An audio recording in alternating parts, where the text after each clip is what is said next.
नमस्कार केमन आছেন সবাই আমার চ্যানেলের তরফ থেকে সকলকে জানাই অনেক অনেক ভালোবাসা।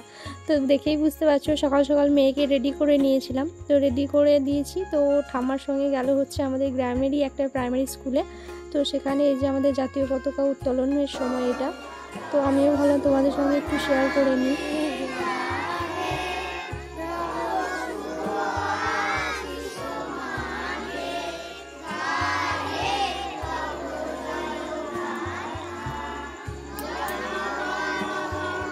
তো বন্ধুরা এটা হচ্ছে আমার এই গ্রামের একটা প্রাইমারি স্কুল। তো এখানেই আমার ছোট থেকে বেড়ে ওঠা সমস্তটাই, তো তাই তোমাদের সঙ্গে একটু শেয়ার করে নিলাম।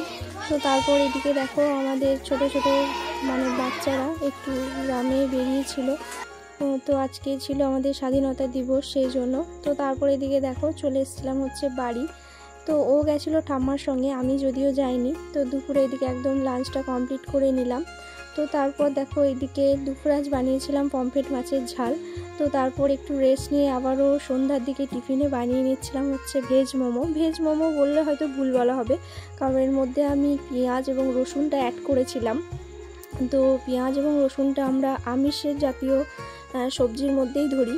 তো তারপর এদিকে দেখো মোমোর যে সস সেটাও ঘরেই বানিয়ে নিয়েছিলাম।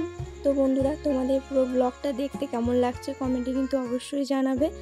আর নিজের হাতে বাড়িতে বানিয়ে মোমো খাওয়ার স্বাদ তো আলাদাই, সেটা তোমরা সবাই জানো। কারণ একটু বেশি করে পুর দিয়ে দেখো বানাচ্ছিলাম। বাড়িতে যখনই বানাই তখন তো একটু বেশি বেশি করে পুর দিয়ে বানাতেই হবে, তাহলে হয়তো স্বাদটা আরও বেশি পরিমাণের হয়ে যাবে। আর সত্যি বলতে বন্ধুরা মোমোর স্বাদটা কিন্তু খেতে অসাধারণ হয়েছিল। আমরা চিকেন দিইনি, কিন্তু চিকেন দিলে হয়তো আরও স্বাদটা ভালো হতে পারতো, কিন্তু এভাবে মোমোটাও কিন্তু খারাপ লাগছিল না। বন্ধুরা তোমরাও এভাবে বাড়িতে বানিয়ে ট্রাই করতে পারো। তো বন্ধুরা দেখো আমার এইভাবে অনেকগুলো মোমো প্রায় বানানো কমপ্লিট। তাই চলো আবার চলে গেছিলাম হচ্ছে রান্নাঘরে, কারণ আমি একবার করে বানাচ্ছিলাম আবার একবার করে উনুনের কাছে যাচ্ছিলাম। তো এভাবেই চলছিল। তো তোমাদের সঙ্গে সমস্তটাই শেয়ার করলাম। কিন্তু এভাবে মোমোটা বানিয়েছিলাম, খেতে বন্ধুরা একদম দুর্দান্ত হয়েছিল। তোমরা বাড়িতে বানাবে, তারপর আমাকে কমেন্ট করে জানিও তোমাদের কেমন হয়েছিল বাড়িতে বানিয়ে। তো যাই হোক সন্ধ্যের টিফিনটা আমাদের জাস্ট জমে গেছিলো মোমোর সস এবং মোমো দিয়ে।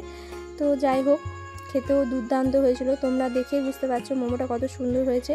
তো বন্ধুরা আজকের ব্লগটা আর বেশি বাড়াবো না, অনেক বক বক করে ফেললাম। তো আজকের মতো টাটা, দেখা হচ্ছে পরবর্তী কোনো ব্লগে।